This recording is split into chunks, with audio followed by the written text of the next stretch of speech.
Now coming to the next question, which is question number 26. So here we have to simplify. First part है a square into a cube into b cube into b raised to the power 4 upon a raised to the power 5 into b square. So सबसे पहले first part ही solve करते हैं. यहाँ पे लिख लेते हैं a square into a cube into b cube into b raised to the power 4 upon we have a raised to the power 5 into b raised to the power 2. So अब हमें यहाँ पे क्या करना है, इसको सॉल्व करना है. तो आप देखोगे बेस सेम है, पावर्स अलग हैं, तो हम क्या कर सकते हैं, आइडेंटिटीज लिखते हुए चलेंगे. a raised to the power m. एक काम करती हूँ, मैं आइडेंटिटी साइड में लिख रही हूँ अभी आपको बताने के लिए, एंड देन ताकि मैं उसको रफ कर सकूं. सो हमें पता है a raised to the power m multiply by a raised to the power n. अगर हमारे पास बेस सेम है, पावर्स अलग है, वो मल्टीप्लाई हो रहा है, तो पावर्स ऐड हो जाती है. करेक्ट.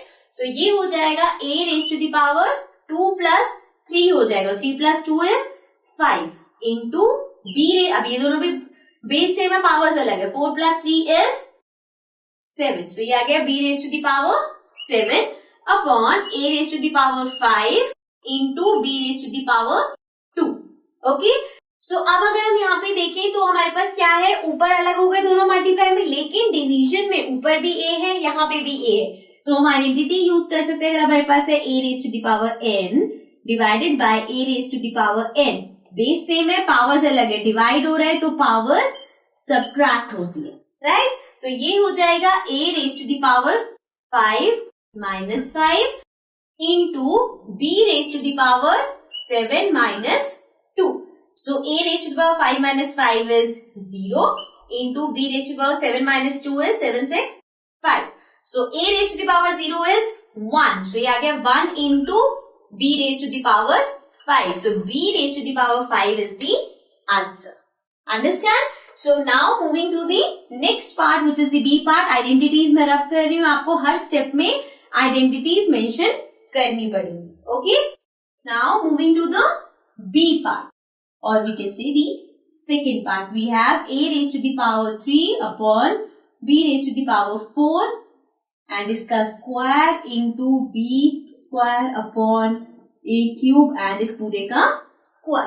So here ये जो पूरे का square है, ये इसके साथ भी है और इसके साथ भी है. So I can write it as a raised to the power 3 का square upon b raised to the power 4 का square. Correct? Into b raise to the power 2 का square upon a raise to the power 3 का square. Okay. And अब हमें पता है that power of power, अगर आपके पास है a raise to the power m raise to the power n, तो हम क्या करते हैं, पावर्स को मल्टीप्लाई कर देते हैं. Right. So this will be a raise to the power 3 2 6. Similarly b raise to the power 4 2 8 into b raised to the power 2 into 2 is 4 upon 3 2 6. So a raised to the power 6. Correct? अब यहाँ से वैसे तो आप चाहो तो इसको direct cancel भी कर सकते हो, बट हम ऐसे नहीं करेंगे.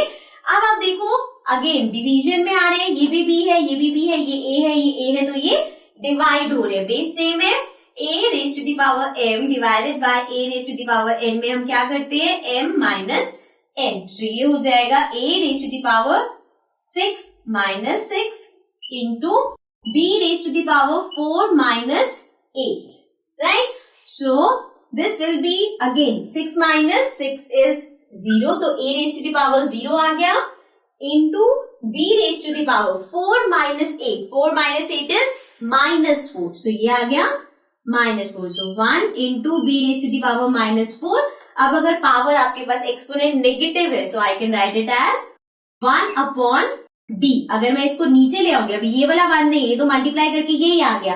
अब इसको अगर सिर्फ इसको देखें तो इसकी पावर अगर नेगेटिव है और मैं इसे अपॉन में लिख दूंगी तो पावर पॉजिटिव हो जाएगी. So therefore 1 upon b raise to the power 4 is the answer. Okay.